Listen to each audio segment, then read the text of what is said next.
One of the things which you talked about, the simplifying of the language, uh, and then 2 degrees, one in psychology and one in legal. Psychology is a bit more, you know, the perception is more soft and subtle, whereas legal is a bit more clear, black and white, and there is gray as well. So how do you have these two disciplines, and what was the inner intent to value simplification? Because they're two different mindsets per se. That's true, actually. And I think I was well into my legal career before I realised how much, my background in psychology was supporting my pathway through the legal profession as well. I think I've always been interested in people and connections and relationships. And I think that probably is one of the reasons why the construction industry appealed to me so much, because it is an industry that's completely based on relationships. And, one aspect of that is historically, deals are done on a handshake. People relied on their relationship rather than turning to the contract to resolve disputes or change management or managing expectations. So I think bringing that interest in human motivation and human relationships to my in-house role led me to really try to think about, when I was trying to explain, my client was the business, if you like, but the manifestation of that, of course, was all of the people in the business who would come to me and say, oh, Gemma, well, this is what our contract with our client says. Can you help me understand what that means?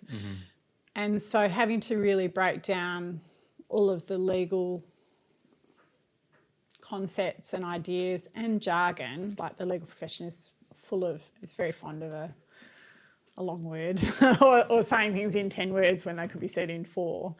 So trying to kind of say to people, look, I remember there was one kind of moment that I still think about a lot. I was giving advice about an engineering contract to a hydrologist or like a water engineer.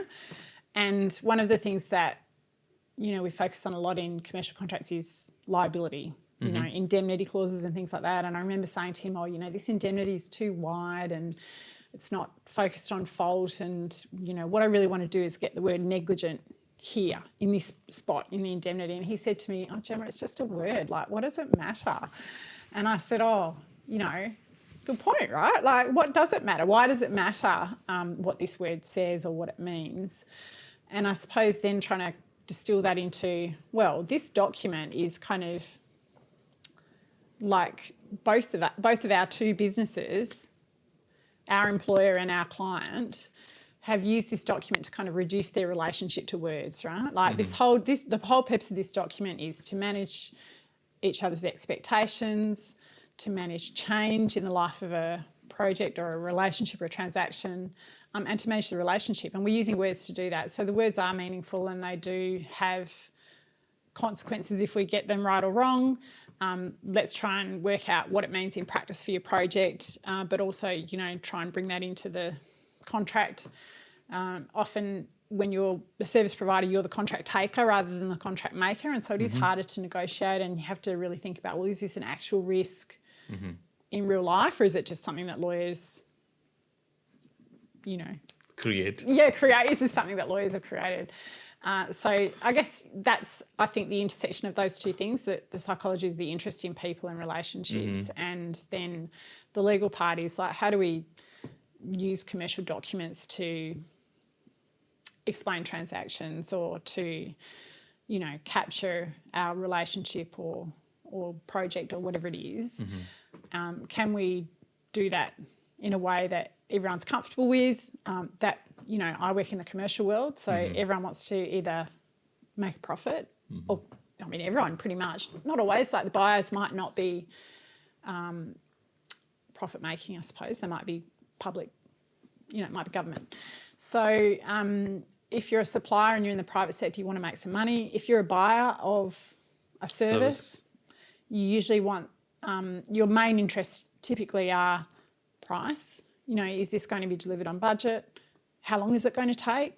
Time and quality, right? Like, what are my expectations about what's going to be delivered? And so we want the contract to capture those things. I sometimes think of that as the value triangle. So, if we sort of have the points of the triangle as time, cost and quality, and we get those right, then the value, both parties are going to get the value of the transaction. So, yeah, I think that's the intersection, right? It's people and relationships and making that work in the commercial world.